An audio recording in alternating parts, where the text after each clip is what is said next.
Last week on the Rise's Instagram, we did a quick tip tennis Thursday about the serve plus one, and amazingly, a lot of people really seem to like it. So we decided, hey, why don't we put a little thing out there and have people tell us what they want to see us work on or talk about. And we got a lot of great responses, and one that kind of really stuck out with me was some people talked a little bit about mental toughness and always being ready to play and never give up when you're playing tournaments. And it was just really interesting because I feel like that's something that kind of resonates with all of us, showing up at a match, being ready to play. So we wanted to give 3 great tips for what you can do to make sure you're ready when you come into a match and you're ready to play.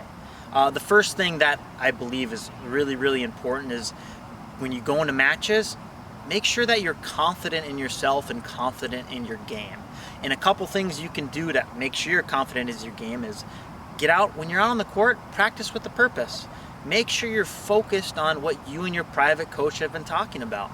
It's easy during a private lesson for your coach to be on you about maybe something with your forehand, something with your volley, or something with your serve, but you got to take that, and when you get in a group practice, you yourself have to hold yourself accountable to what you worked on with your private coach.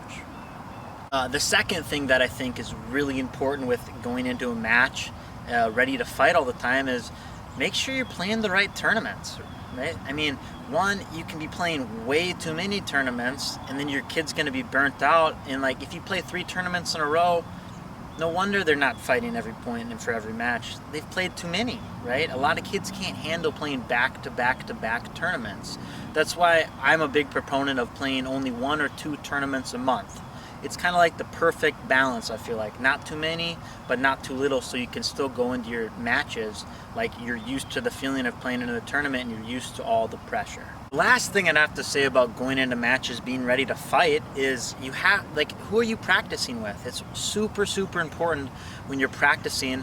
You got to practice with players not only better than you, because everyone wants to practice with players better than them, but you also have to practice with players that are the same level as you and players that are worse than you, because when you go play in a tournament, you're going to be playing kids better than you, worse than you, and the same as you. It's a big mix, and playing against opponents that are better than you, yeah, there's pressure to that, but there's also pressure when you're playing against someone worse than you and you kind of are expecting yourself to win. It's a big difference in how you're going into the match, and if you can get used to all that different type of pressure that you face when you're in a tournament, if you can get more acclimated to that when you're practicing, you're going to be a lot more successful when you go out and play tournaments.